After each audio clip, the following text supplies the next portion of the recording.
విద్వేషపూరిత ప్రసంగాల్ని కట్టడి చేయాలంటూ సుప్రీంకోర్టు ఆదేశాలు ఇచ్చింది. అది భావ ప్రకటన స్వేచ్ఛను ఉల్లంఘించకూడదు అని కూడా చెప్పింది. అంటే విద్వేషపూరిత ప్రసంగం అయితే తీయండి, కానీ భావ ప్రకటన ప్రకారం అయితే కనుక దాని విషయంలో జోక్యం చేసుకోబాకండి అంటూ తాజాగా సుప్రీంకోర్టు తేల్చి చెప్పింది. ఇలాంటి వ్యవహారాల్లో సంయమనం పాటించాలని అత్యున్నత న్యాయస్థానం సూచించింది. Social media influencer Sharmishtha Panoli మీద ఫిర్యాదు చేసిన వజీహత్ ఖాన్ దాఖలు చేసిన పిటిషన్ మీద విచారణ సమయంలో ధర్మాసనం వ్యాఖ్యలు చేసింది. విద్వేష ప్రసంగాలు చేసే వాళ్ళకి అవి ఎంత అసభ్యకరంగా అనుచితంగా ఉంటున్నాయో ఎందుకు అర్థం కావట్లేదు.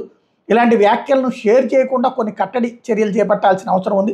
ప్రజలు కూడా ఇట్లాంటి వాటిని షేర్ చేయకుండా సమన్వయం పాటించాలి. మేము ఇక్కడ సెన్సార్షిప్ గురించి మాట్లాడలేదు, కానీ ప్రజలు ఆత్మపరిశీలన చేసుకోవాల్సిన అవసరం ఉంది. సామాజిక మాధ్యమాల్లో విభజన ద్వారా అడ్డుకోవాల్సిందే అంటూ ధర్మాసనం వ్యాఖ్యానించింది. ఇలాంటి కేసులో ప్రభుత్వాలు జోక్యం చేసుకోవాలని ఎవరు కోరుకోరు, కానీ భావ ప్రకటన స్వేచ్ఛపై బాధ్యతాయుతమైన ఆంక్షలు అయితే సరైనవే. వాక్ స్వాతంత్ర భావ వ్యక్తీకరణ విలువలను ప్రజలు అర్థం చేసుకోవాలని సుప్రీంకోర్టు అభిప్రాయపడింది. భావ ప్రకటన స్వేచ్ఛకు భంగం కలగకుండా విద్వేషపూరిత ప్రసంగాలను నిలువరించే మార్గాలపై సలహాలు సూచనలు ఇవ్వాలని రాష్ట్రాలు కేంద్ర ప్రభుత్వాన్ని సుప్రీంకోర్టు కోరింది. ఇక్కడే సమస్య ఏంటంటే, ఒకళ్ళకి ఒకటి భావ ప్రకటన, అది రెండో వాళ్ళకి విద్వేషం, ఒకళ్ళకి విద్వేషం, రెండో వాళ్ళకి భావ ప్రకటన. దీన్ని కట్టడి చేయడం ఎవరి వల్ల కాదు. ఓన్లీ మతపరమైన దూషణ, మతపరమైనటువంటి ద్వేషాన్ని తప్పుపట్టాలి. దూషణ వేరు, ద్వేషం వేరు.